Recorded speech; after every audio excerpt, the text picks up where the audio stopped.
బోళ్లపేట బాలికోన్నత పాఠశాల ఆధునీకరణ పనులను మంత్రి నారాయణ పరిశీలించారు. సిఎస్ఆర్ ఫండ్స్ కింద 1,20,00,000 విలువ చేసి 4 బస్సులను యూనియన్ బ్యాంకు అందజేసింది.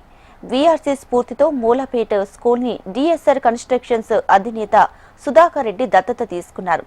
నర్సరీ నుంచి 10వ తరగతి వరకు పేద పిల్లలకు కార్పొరేట్ విద్య అందించేందుకు అత్యాధునిక పరికరాలతో ప్లే గ్రౌండ్ సిద్ధం చేశారు. పనులు వేగంగా చేస్తున్న డిఎస్ఆర్ కంపెనీ సిబ్బందిని అభినందించారు. 2014-19లో మున్సిపల్ స్కూల్స్ని ఎంతో తీర్చిదిద్దాం. అయితే గత ప్రభుత్వం వాటిలన్నింటినీ నిర్విరామం చేసి కంప్లీట్గా క్వాలిటీ ఆఫ్ ఎడ్యుకేషన్ స్పాయిల్ చేసింది, ఫెసిలిటీస్ స్పాయిల్ చేసింది. కొన్ని స్కూల్స్ మూసేశారు. ఉదాహరణకు నేను చదివిన విఆర్ హై స్కూల్ మూసేశారు. 6 నుంచి 10 దాకా చదివిన విఆర్ హై స్కూల్. అదేవిధంగా 1వ తరగతి నుంచి 5వ తరగతి చదివిన ఓరిగంట రుక్కిణమ్మ స్కూలు హర్నాథపురంలో అది మూసేశారు. దానికైతే నేను ఉద్యోగంలో చేరంగానే 25 లక్షలు డొనేషన్ ఇచ్చి చక్కటి బిల్డింగ్ కట్టించాను. దాన్ని మూసేశారు.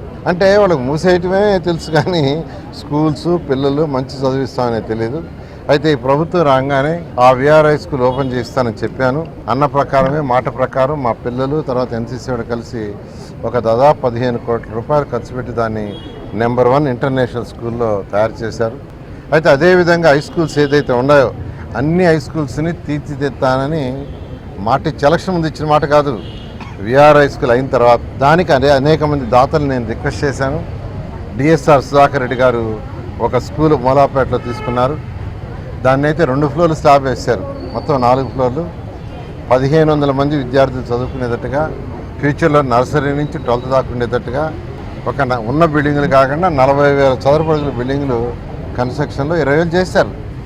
అక్కడ చక్కటి ప్లే గ్రౌండ్ కూడా చేస్తున్నారు. పోటీలు చేయమన్నాను. నేను విఆర్ హై స్కూల్ చేయించిన దానికంటే ఇంకా బాగా చేయించండి అని రిక్వెస్ట్ చేశాను. It is a request. వాళ్ళు చేస్తున్నారు. అదేవిధంగా వేమిరెడ్డి ప్రభాకర్ రెడ్డి గారు కూడా ఆర్ఎస్ఎస్ స్కూల్ తీసుకొని అదైతే ఒక బ్లాక్ ఆయన కంప్లీట్ చేశారు. వారికి కూడా ధన్యవాదాలు. 2వ బ్లాక్ టేకప్ చేశారు. అదేవిధంగా ఈ మోడల్ స్కూల్ దీన్ని గుంటబడి బాగా పాపులరు. ఈ స్కూల్ ఇప్పుడే బీదా మస్తాన్ రావు గారు ఎంపీ రాజ్యసభ సభ్యులు వారిని యాక్చువల్గా దీన్ని చేయమని ఇప్పుడు ఒప్పుకున్నారు. వారు విదేశాల్లో ఉన్నారు. ఫోన్ చేసి మాట్లాడాను ఇక్కడి నుంచే ఈ స్కూల్ టేకప్ చేస్తానని.